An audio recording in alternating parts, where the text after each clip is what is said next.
Here we are in North Lincolnshire at Auto Trail's 2016 product launch, and now that includes the Tribute budget brand as well as the roller team models that are imported from Italy. The big news this year is the V-Line SE van conversion range from Auto Trail, but there are also new layouts in Auto Trail's entry-level Imala range, the Tribute budget coach builds and the roller teams.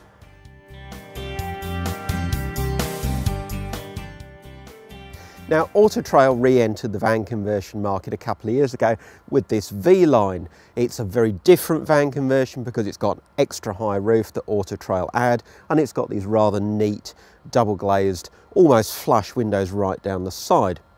Now for 2016, V-Line becomes V-Line Sport, and below it comes V-Line SE.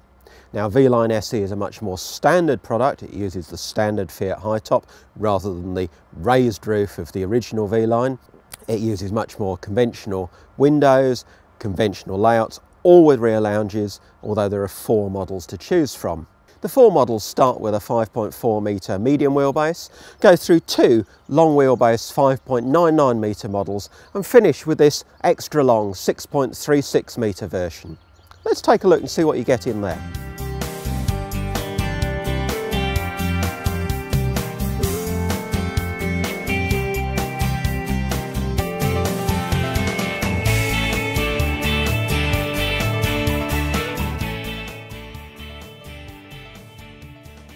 Now, as you might expect with a vehicle called SE, there's a very high spec, and that's in keeping with the Auto Trail brand too. Now, part of the spec is things like Bluetooth for your radio.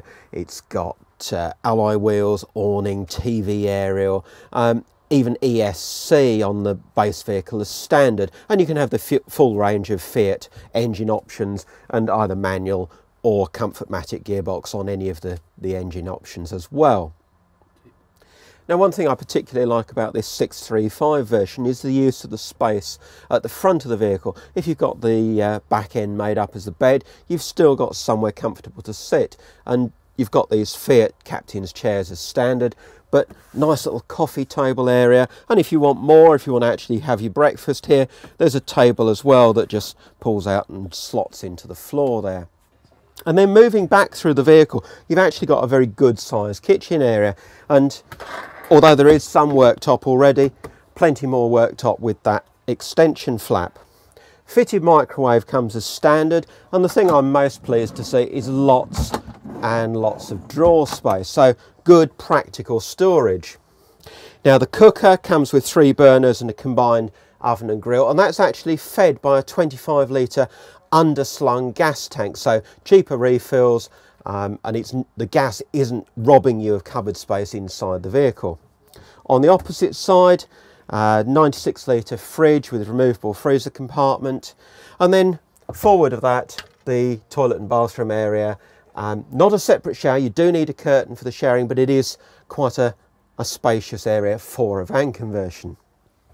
But then at the back, the whole raison d'etre of these V-Line SEs, nice comfortable rear lounge, still retaining the back doors for access. Useful if you perhaps pop to IKEA and load up with some long flat pack furniture, but on site, comfortable area to sit, nice pleated blinds and fly screens, nice soft touch surrounds to the windows, and a good amount of space to recline and relax. These settees are actually about 5 foot 8 inches long. Now, the other thing Auto Trail have done is to maximise the storage back here, so this side is actually completely free for storage, while this side has the services in it.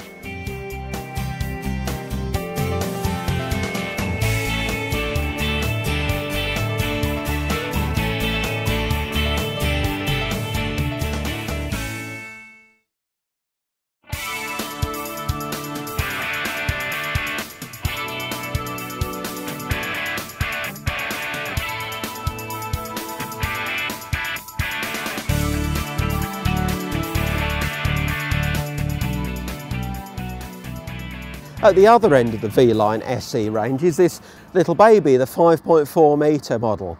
Now, you've still got the same basic layout, the same high spec with things like the alloy wheels and the LED daytime running lights, but in a much more manoeuvrable package. This is the sort of thing you could take to Sainsbury's and park in a normal bay quite easily.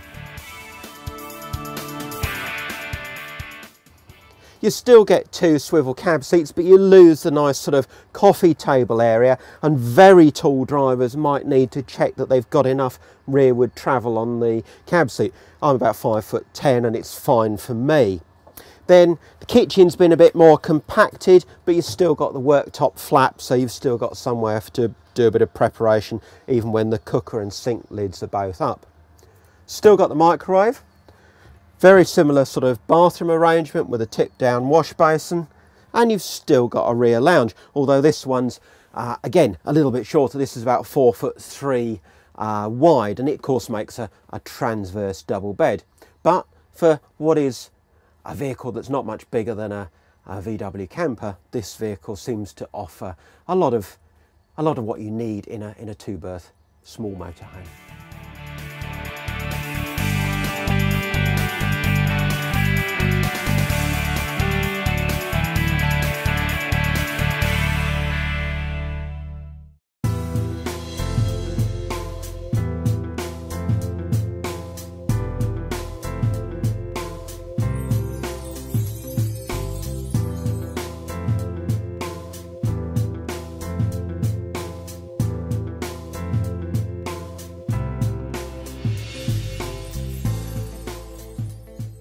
You won't miss these 2016 Tributes with their new silver cabs, new Tribute branding, and even closer links with the Auto Trail factory that builds them, thanks to the little logo on the grille that replaces the Fiat badge. This new 736 model is just under 7.3 metres long, and it starts at £42,495, to which you'll probably want to add the driver's pack, which brings you things like passenger airbag, cab air conditioning and so on. Brings the total up to about 44,000 in round figures. Let's go and have a look. You come through a door that's now got a window and a bin on it, just like a full fat Auto Trail, and into a 6-berth motorhome if you specify it as such. As standard, you get an L-shaped lounge area here, but this is an option.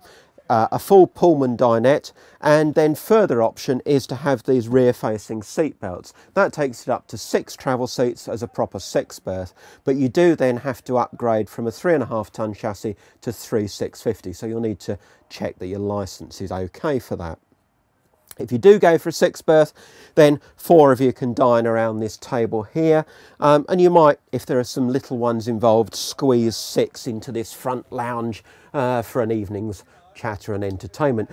Especially if you use the cab seat there, you've got enough room. Over the cab, if you want a 6-berth, you'll have to go with this over cab bed option. It's the high line in Auto Trail speak, but you can also have it with low line, which will give you more cupboards, but not the double bed up there.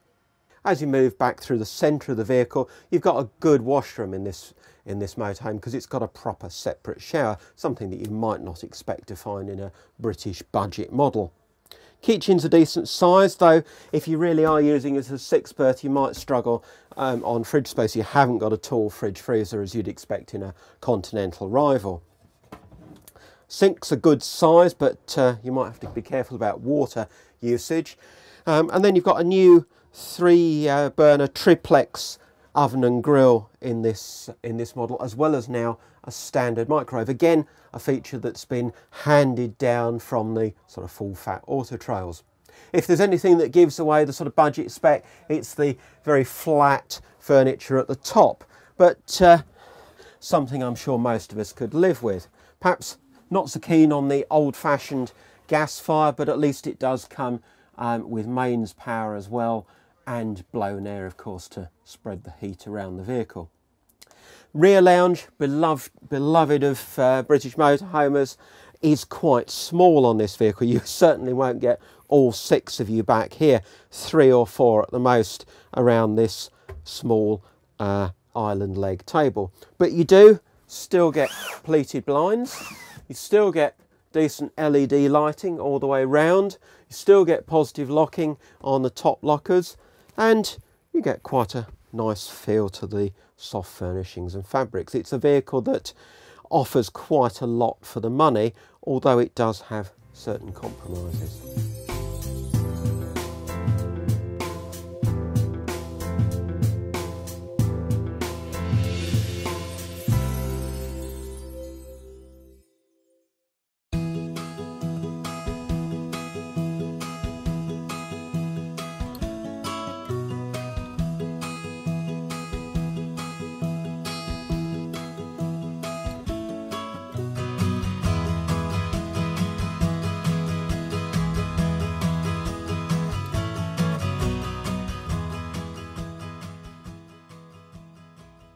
Roller Team's 2016 range of motorhomes continues with both Ford and Fiat chassis, and on the Auto Roller range the Fiat cab is combined with a body that now has the habitation door on the UK side. That's across the whole Auto Roller range.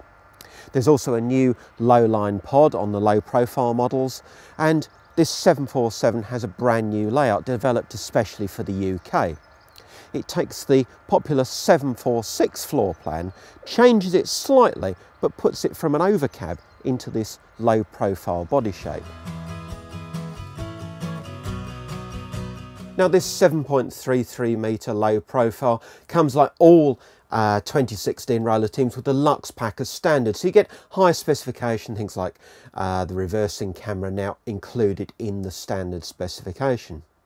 This one's got a big overcab sunroof, and we're told that the cab seats should swivel on production models, although swivel bases aren't fitted here.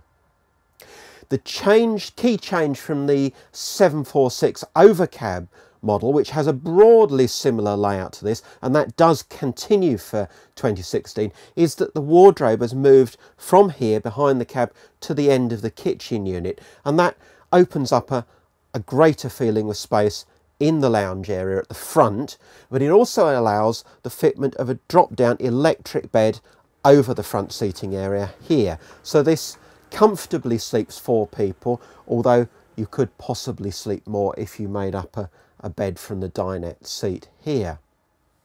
Now, one feature we like is this table, which rather unusually extends not lengthways but widthways. If you're going to have a proper family meal, nice to have the space to do so. And that side seat there, probably not one for dining, but it does add a bit more versatility on site, and with this passenger seat swiveled, it'd make a nice place to put your feet up as well. Now this kitchen area includes a little extra worktop, bit short of worktop space otherwise, but you do get 3-burner hob, and the oven and grill is at a sensible height, not up in the clouds somewhere above a fridge freezer. Fridge itself, reasonable size with a removable freezer compartment, but not a tall fridge freezer as you'd get in a lot of low profiles these days. Shower and toilet has a separate wet area with the shower and basin in that area, and then, as I say, the wardrobe has moved from the 746's position at the front to this more convenient location here. But the thing that will sell you this vehicle is the spacious rear lounge. Plenty of room to relax back here, lots of light coming in from the big sunroof above, decent 3 windows all around, but with these nice Roman blinds providing a bit of privacy if you want it, plenty of space and a very traditional Brit friendly layout.